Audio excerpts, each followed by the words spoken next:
that short answer also leads into the next topic of colorism back then, and like how does it continue to keep us behind even now? Because the main character tries to escape, which is inevitable, and she's captured almost immediately. And she finds out Yeah, it's because somebody didn't like her friend, so she rat her out. So that made me think of like, why would you do that? But the reason why didn't like her to begin with was because she was gonna be replaced. And I feel like a lot of slaves who had a better situation than others were always worried about being replaced and being sent back outside. And I was telling you when we were talking during reading the book that this probably gonna make us go down a lot of rabbit holes. But like the idea of slavery, at least in the Americas, was so it was put together in such a way that it played on the humanity of people, where that you would turn on somebody just to stay in your place. yeah, to stay in your rank in the hierarchy. Mm-hmm. I actually did a lot of research on this one. Mm-hmm. Like I was reading like actual research papers on this topic. Okay. So I found one from this one actually went into a lot of detail. Mm-hmm. It was from the National Center of Biotechnology Information with NIH. Mm-hmm. So ncbi.nlm.nih.gov. Okay. I could actually send you the link to this if you want to read it too. Yeah. But the title of the paper is called "A Comparison of Skin Tone Discrimination Among African American Men, 1995 and 2003." Okay. Um, so it was published in the Psychology of Men and Masculinity, Volume 15, blah blah blah. That's a lot of information. Yeah.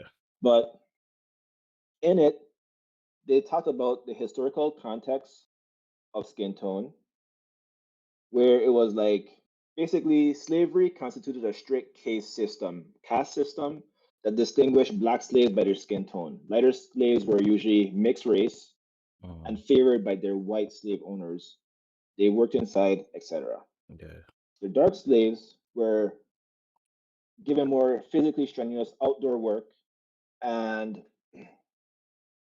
were beaten more often.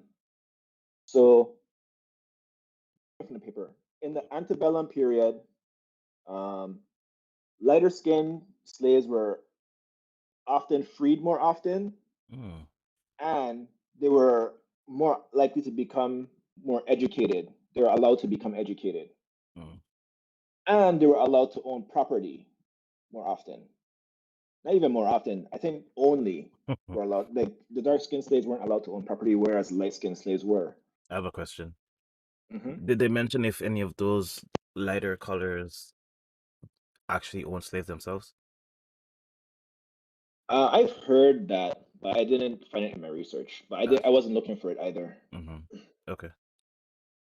But with that said, Mm-hmm. um, a lot of light-skinned slaves used to do things to maintain their elite status and privileges. Mm-hmm. So they usually engage in social practices to exclude dark-skinned blacks from entering their social circles. And then they Mm-hmm. gave three examples of what they used to do. Okay. There's the Paperback Test, which is pretty self-explanatory. They would basically take a paper bag, put it next to your skin. If you were darker than the paper bag, you couldn't be in their group. Man. There was the comb test, which is if the comb couldn't go through your hair easy, Yes. then you can't be in the group. Yeah. And then they had the blue veins test, or the blue vein society, If you can, which banned blacks whose skin tones were too dark to see blue veins on their arms. that's wild, dude. Yeah. So also in that paper, they talked about African American. Um, they drew a theoretical framework for African American masculinity and desire to belong. Mm. And this actually coincided with another paper that I found. Uh, this one was found in a Harvard scholar.harvard.edu, Mm-hmm. um, where basically it was talking about how Black people, because, well, let me actually just read it directly. They basically have this thing called called the skin color paradox, Okay. which is that Black people as a whole, Mm-hmm. we have a commitment to racial identity in the forefront. So we're more interested in trying to help the Black population as a whole, Mm-hmm. so much so that we ignore the potential for skin color discrimination to have any significance in the political realm. Okay. So basically, what that means is in the political realm, we always talk about Black issues as a monolith, but we Mm. don't talk about colorism issues, Gotcha. and we should Yeah. potentially. Mm-hmm. I assume it's probably because we want to deal with one thing at a time. Like after we're seen as a people in Yeah. general, then we could start working on the colorism thing, but I Mm. don't know. Yeah. Okay, so back to this other paper. Now, this part titled Masculinity and Skin Tone Biases, Complexities with Income and Self-Esteem. Jeez. So in the framework that they did, which is called Masculine Discrepancy Strain, that's the name of the framework. Mm. In this framework, they're saying that some research, basically this framework is that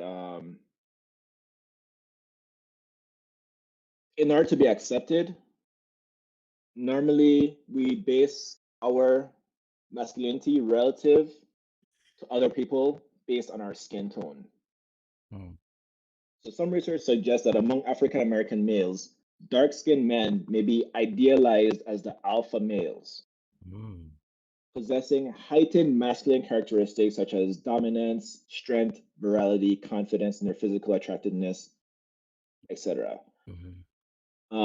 So we might idealize darker skin as a bigger indicator of being a man. But contrary to that, um, dark skinned men are often stereotyped by both African Americans and whites as being bad boys and very dangerous. I could see that. Dark skinned men are self report more frequent occurrences of racial discrimination than medium and light skinned men. There have actually been experimental studies that corroborated this finding. And dark skinned men are most often the most common targets of racial profiling and police harassment. I mean, it goes on to talk about it affecting the ability to get hired, pay, even talk about President Obama, which Mm-hmm. is that during the 2008 election, one study tracked skin tone perception of then Senator Barack Obama and found that conservatives and persons that did not vote for Obama estimated his skin tone to be significantly darker than his true complexion. Wow.